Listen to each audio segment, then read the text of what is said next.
नमस्ते बच्चों। Welcome back to the animated class. इस वीडियो में हम पढ़ने वाले हैं class 8th English reader book का लेसन 13 जिसका नाम है वर्च्यू पेस। सदाचार का फल जरूर मिलता है, मतलब अच्छे कर्मों का फल जरूर मिलता है। इस लेसन में महाभारत से जुड़ा एक किस्सा है। महाभारत आपने देखी होगी, उसमें जो पांडव रहते हैं 5 भाई, महाराज पांडु के पुत्र थे पांचों, लेकिन इनकी माताएं जो हैं वो अलग हैं। एक थी कुंती और एक थी माद्री। तो कुंती के 3 बेटे थे, युधिष्ठिर, भीम और अर्जुन, और माद्री के 2 बेटे थे, नकुल और सहदेव। तो पांडवों को एक बार वनवास मिला था। 12 साल के लिए उनको जंगल में रहना था और 1 साल के लिए उनको अज्ञातवास करना था। मतलब इस 1 साल में उनको कोई भी पहचान ना पाए। अगर ऐसा होता है, उन्हें कोई पहचान जाता है, तो उन्हें फिर से 12 साल के लिए जंगल में रहना पड़ेगा।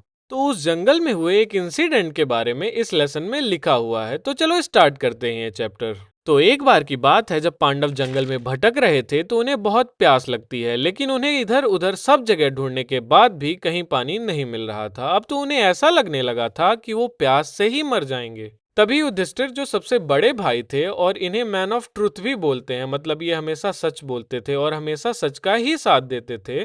तो युधिष्ठिर ने अपने सौतेले भाई नकुल से कहा, जो कि दूसरी माता माद्री के पुत्र थे, हे माद्री पुत्र नकुल, उस पेड़ पर चढ़कर पूरे जंगल में देखो कि कहीं पानी है या नहीं, या फिर कहीं बर्ड्स, एनिमल्स, पेड़ पौधे ज्यादा हों। इससे ये पता चलेगा कि वहां पे पानी हो सकता है। नकुल पेड़ पर चढ़ गए और उन्हें कुछ दूर में पेड़ पौधे दिखाई दे रहे थे। कुछ हरियाली थी वहां ज्यादा, ऐसा लग रहा था कि वहां पे कोई तालाब है। फिर युधिष्ठिर ने नकुल से कहा, तो जाओ नकुल, और अपने भाइयों के लिए थोड़ा पानी ले आओ।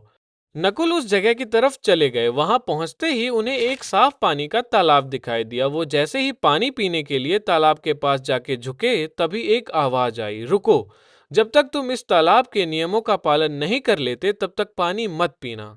कोई भी मेरे प्रश्नों का उत्तर दिए बिना इस तालाब का पानी नहीं पी सकता। अगर इससे पहले तुमने एक बूंद भी पानी पिया तो तुम तुरंत मर जाओगे। वहां कोई नहीं था, बस आवाज आ रही थी। नकुल को लगा कोई होगा ऐसे ही। उन्होंने उस आवाज पर बिल्कुल ध्यान नहीं दिया। उन्होंने पानी बस छुआ ही था कि उनकी वहीं तालाब के पास जो घास थी, वहीं गिरकर मौत हो गई। युधिष्ठिर और उनके भाइयों ने नकुल का घंटों तक इंतजार किया, लेकिन नकुल नहीं लौटे। अब वो तो मर चुके थे, तो कैसे लौटेंगे। फिर युधिष्ठिर ने सहदेव को अपने भाई का पता लगाने के लिए भेजा। जैसे ही सहदेव तालाब के पास पहुंचे तो उन्होंने देखा कि नकुल वहां मरे पड़े हैं। उन्हें बहुत दुख हुआ। अब उन्हें इतनी ज्यादा प्यास लगी थी कि वो नकुल के मरने पर रो भी नहीं पाए, और उन्हें सिर्फ पानी ही नजर आ रहा था, क्योंकि वो बहुत ही ज्यादा प्यासे थे। वो रोने के बजाय घुटनों के बल पानी पीने के लिए बैठ गए। तभी वही आवाज फिर से आई, रुको, जब तक तुम मेरे प्रश्नों का उत्तर नहीं दे देते तब तक इस पानी की एक भी बूंद मत पीना। अगर तुम बिना जवाब दिए पानी पियोगे तो मर जाओगे। लेकिन सहदेव इतने प्यासे थे कि उन्होंने आवाज पर ध्यान ही नहीं दिया, नकुल की तरह, और पानी पीने के लिए झुके। उन्होंने ज्यादा से ज्यादा थोड़ा सा ही पानी पिया होगा, इतने में ही वो मर गए। तो जब सहदेव भी नहीं लौटे तो युधिष्ठिर ने अर्जुन को भेजा। उसके बाद वो भी नहीं लौटे होंगे तो फिर भीम को भेजा, लेकिन उन दोनों के साथ भी वही हुआ, वो दोनों भी नहीं लौटे। सबको इतनी ज्यादा प्यास लगी थी कि वो अपने मरे भाइयों को बाद में देखते थे। पहले पानी पीने लगते थे तो वो भी मर जाते थे। अब चारों भाई मर चुके थे, पहले नकुल, सहदेव, अर्जुन, फिर भीम। अब बस युधिष्ठिर बचे थे, तो आखिरकार उन्हें ही तालाब के पास जाना पड़ा। जैसे ही युधिष्ठिर तालाब के पास पहुंचे, एक अजीब सी आवाज आई। वही आवाज थी वो, रुको, अगर तुम पानी पीने से पहले मेरे सवालों का जवाब नहीं दोगे तो अपने भाइयों की तरह तुम भी मर जाओगे। इस जगह का यही नियम है। युधिष्ठिर को ऐसा लगा कि जैसे ये किसी दैवी शक्ति की आवाज है, इसीलिए युधिष्ठिर ने उससे पूछा कि इससे पहले मैं आपके प्रश्नों का उत्तर दूं, कृपया मुझे बताएं कि आप कौन हैं। जरूर या आप किसी दूसरी दुनिया से हैं। तभी आत्मा ने कहा, हाँ, तुम सही कह रहे हो, मैं यक्ष हूँ, इस जंगल की आत्मा। मैं इस क्षेत्र में रूल करता हूँ, ये मेरा इलाका है, और मैंने एक नियम बनाया है कि जिस किसी को भी इस तालाब से पानी पीना होगा, उसे पहले मेरे सवालों का जवाब देना होगा।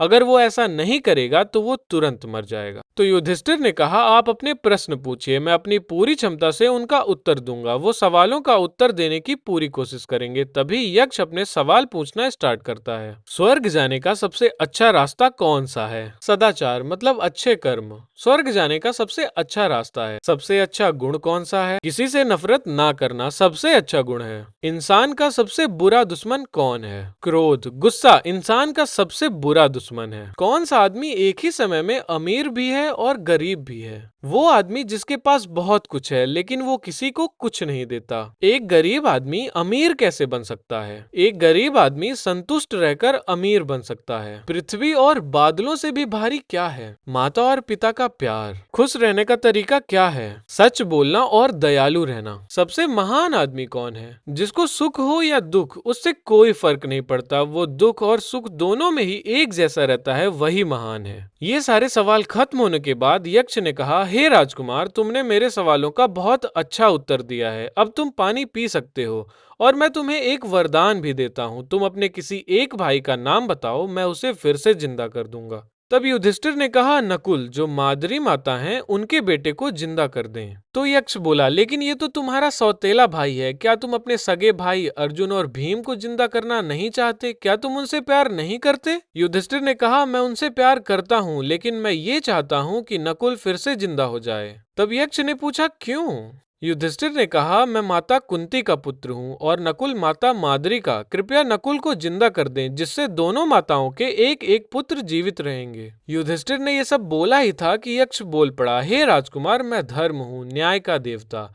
मैं बस ये जानना चाहता था कि तुम न्यायप्रिय हो या नहीं, मतलब तुम सबके साथ न्याय करते हो या गलत करते हो। लेकिन मुझे पता चल गया है कि तुम सच में न्यायप्रिय हो। मैं बहुत खुश हूं और तुम्हारे सारे भाइयों को जिंदा कर दूंगा। यक्ष ने चारों भाइयों की डेड बॉडीज पर पानी की कुछ बूंदें छिड़की और सब फिर से जिंदा हो गए। तो ये था लेसन 13 वर्च्यू पेस। यहाँ होता है ये लेसन खत्म। आई होप आपको समझ आया होगा। अगर नहीं आया है तो फिर से देखो, और अगर फिर भी समझ नहीं आया है तो भाई फिर से देखो जब तक समझ ना आ जाए। तो मिलते हैं नेक्स्ट क्लास में। Bye bye.